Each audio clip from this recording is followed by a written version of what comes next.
Hello friend, कैसे हैं आप लोग। उम्मीद करते हैं आप लोग अच्छे होंगे। रिया की दुनिया में आप सभी का स्वागत है। तो फ्रेंड, आज हम बहुत दिनों के बाद लगभग 1 साल के बाद हम कहीं घूमने के लिए निकले हैं। तो यहाँ पर सब लोग घूमने जाने के लिए एकदम एक्साइटेड है, छोटे से बड़े तक। और रिया जी का क्या है कि बात ही ख़त्म नहीं हो रहा है, इतना बात कर रही हैं। और आपको एक अनोखा चीज़ दिखाते हैं, इसको क्या बोलते हैं, रथ। पहले के ज़माने में होते थे, अभी तो बहुत कम देखने को मिलता है। कौन कौन देखा है मेरे को कमेंट करके ज़रूर बताना। तो हम जा रहे हैं कहीं घूमने के लिए। तो फाइनली जगह पे तो पहुंच गए हैं, लेकिन भाई साहब यहाँ पहुंचने के बाद और ये धूप चमचमाती हुई देखने के बाद हमारी ऐसी हालत हुई है ना कि अभी तो क्या होगा इस धूप में, क्योंकि सब 2 मिनट में ही लाल पीले होने लगे थे।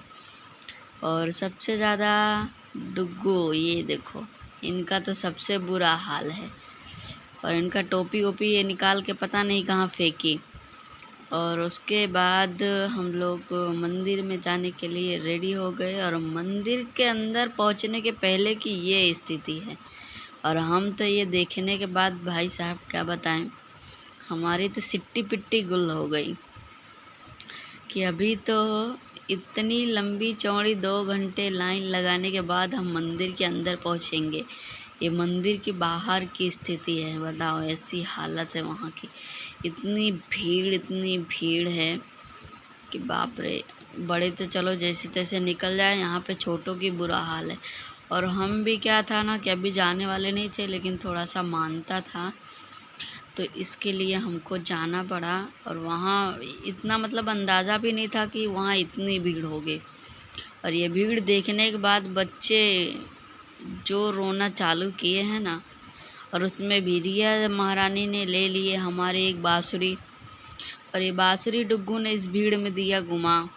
भीड़ में बाँसुरी गुम गई, तो रिया अपनी बाँसुरी ढूंढने के लिए गई थी, किसी ने धक्का मार दिया तो रोते हुए आई। तो देखिए फाइनली हमने अभी 2 घंटे लाइन लगाने के बाद मंदिर की पहली सीढ़ी पे दस्तक दिया। और वहाँ पे इतना बुरा हालत देखने के बाद ना हमारा भी हालत बुरा ही हो गया है। और हम तो चलो ठीक है, धक्के मार के जैसे तैसे निकल लेंगे, लेकिन डुग्गू को साथ में लेके चलना बहुत मुश्किल हो रहा। और यहाँ से क्या है कि हमारा टाइम शुरू हो जाता है। और टाइम शुरू होने का मतलब क्या होता है, पति जी हमारे गायब हो जाते हैं, और मैं और रिया और डुग्गू अकेले पड़ जाते हैं। भाभी मेरी पता नहीं कहाँ इसी में गुम हो जाती है। सब लोग जो जिधर मिला उधर ही चले गए। और इसमें दोनों बच्चों मेरे पास रह गए, और दोनों बच्चों को संभालना, इतनी भीड़ में दो बच्चों को संभालना बहुत मुश्किल हो रहा था। डुग्गू भी रोए जा रही, और रिया की बाँसुरी गुम गई तो वो भी रोना चालू हो गई। जैसे तैसे धक्का मुक्की कर करके मैं तो सोच रही थी कि बीच में से ही वापस आऊँ, लेकिन पीछे लौटने का कोई चांस ही नहीं था, क्योंकि लौटने के लिए कोई जगह ही नहीं दी थी, सिर्फ आगे जाने के लिए ही था। तो आगे जाने में तो ऐसी हजामत हुई है, मेरी नहीं बच्चों की। मैं तो जैसे तैसे निकाल ली धक्के मार के। पर बच्चे तो भाई साहब इतना उसमें परेशान हो गए ना, डुग्गू तो रो रो के पूरा लाल पीली हो गई। फिर भी हमने जैसे तैसे भगवान के दर्शन किए, पूजा किया। और उसके बाद फिर देखिए यहाँ पे गार्ड भी लगे हैं, ज़्यादा देर खड़े नहीं होने दे रहे क्योंकि भीड़ बहुत ज़्यादा है।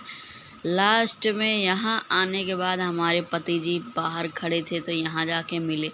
पूरे दर्शन हमने कर लिए, तब यहाँ पे भैया और वो पति परमेश्वर जी हमारे मिले। और भाभी अभी भी नहीं मिली हैं, अभी भाभी का कुछ पता नहीं है वो किधर है। तो फ्रेंड, वीडियो अच्छी लगे तो वीडियो को लाइक करना, शेयर करना, कमेंट करना, और मुझे कमेंट करके ज़रूर बताना कि वीडियो आपको कैसी लगी। मैंने बहुत मेहनत करके इस वीडियो को बनाया है। इसमें बच्चे रोए भी, और पूरे 2 घंटे 3 घंटे लाइन में भी लगना पड़ा। लास्ट में क्या हुआ कि भाभी यहाँ सामने खड़ी रहती हैं, वो मिल जाती हैं। ये रही भाभी मेरी, और ये दे रहे हैं रिया के पापा जी प्रसादी। और ये डुग्गू रोने लगी, इसलिए मुझे गार्डन में जाना पड़ा, क्योंकि यहाँ पे बहुत भीड़ थी ना, इसलिए मुझे फिर गार्डन में जाना पड़ा। गार्डन में जाके उसके लिए एक फूल तोड़ के उसे पकड़ाया, तब जाके वो शांत हुई।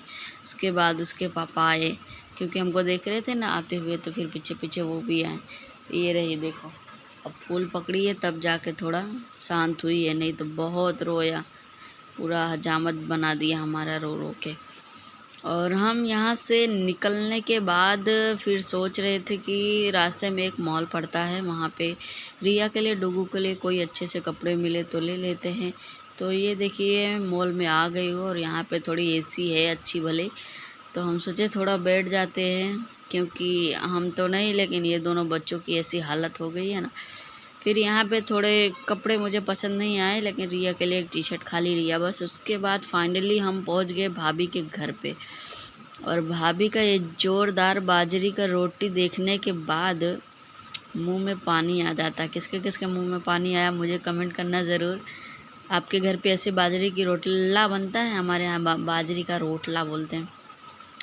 तो ऐसा रोटला कौन कौन बना लेता है, या फिर किसके घर पे बनता है? तो फाइनली हमने रोटी वोटी खा के फिर अपने घर के लिए रवाना हो रहे हैं। तो मेरी भाभी का रोटी देख के तो ऐसे ही आदमी को चक्कर आ जाए। तो ये रोटी खाने के बाद तो भाई साहब नींद भी अच्छी आई। तो चलिए फ्रेंड, मिलते हैं अगले वीडियो में। तब तक के लिए नमस्कार। स्वस्थ रहें, दुरुस्त रहें, तंदुरुस्त रहें, और ऐसे बाजरी का रोटला खाते रहें। Okay bye, love you all.